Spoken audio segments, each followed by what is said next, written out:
In this video, we will predict the amounts of reactants that react and products that are produced in a chemical reaction. To predict the amounts of reactants that react and products are produced, we have to apply this counting by weighing idea. Here is a very common chemical reaction.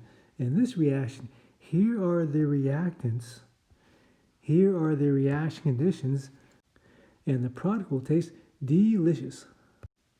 We are very concerned about the earth. We burn fossil fuels which emit carbon dioxide. We'll look at the reaction that occurs when gasoline burns and predict how much carbon dioxide is produced later in this video. A chemical reaction is represented by a chemical equation, so stop the video and fill in these blanks.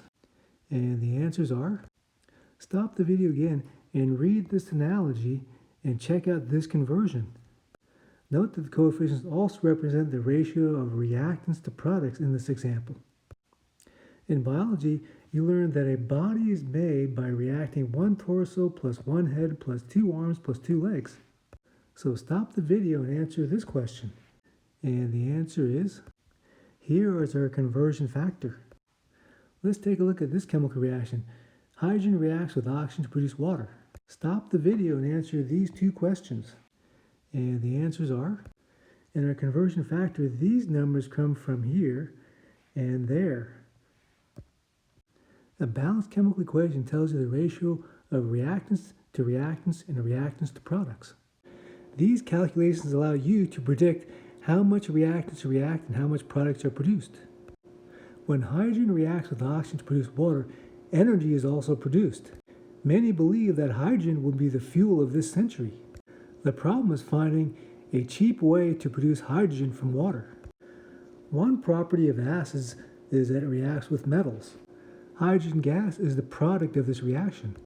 You may have done this before. You collected hydrogen gas in the test tube, then you inserted a lit wooden splint, and the observation that a reaction occurs is a loud pop. Don't drop the test tube. Stop the video and answer this question.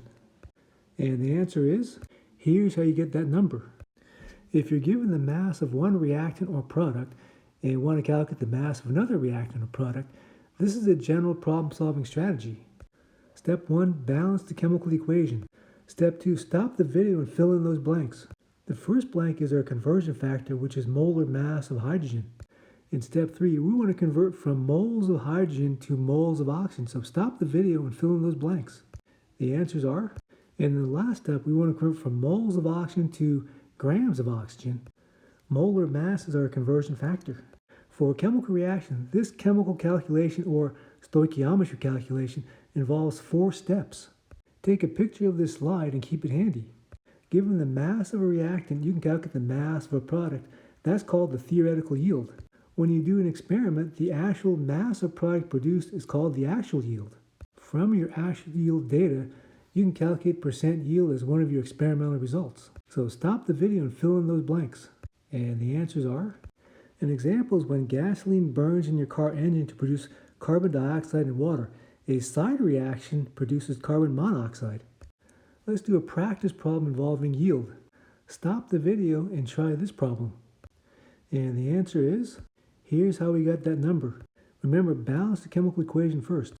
Here's how you calculate the theoretical yield of water. 2.5 grams is the actual yield of water.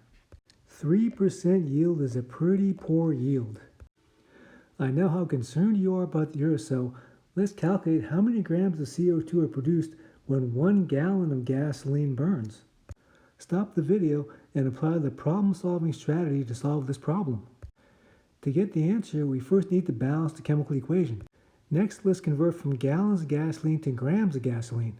Next, convert grams of octane to moles of octane. Molar mass is our conversion factor, and we get, next convert moles of octane to moles of CO2. And we get, finally convert moles of CO2 to grams of CO2. This is our molar mass conversion factor. You just showed that when 1 gallon of gasoline burns, 8,200 grams or 8.2 kilograms of CO2 are produced. Sulfuric acid is the most produced chemical in this country, and here are the things which it makes. And here are the reactions which are used to make sulfuric acid.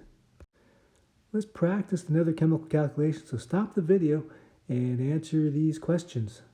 And the answers are, to balance our chemical equation, 450 grams is the mass of one of the reactants.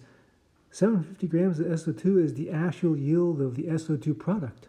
Use the 450 grams of S8 to calculate the theoretical yield of SO2. Our conversion factors: molar mass of S8, mole ratios from a balanced chemical equation, molar mass of SO2. Good job on this calculation. You were hired to do an internship at the sulfuric acid plant. Your team wants to produce 1 kilogram of SO2 at a 75% yield. So stop the video and calculate the mass of S8 to produce that amount of SO2.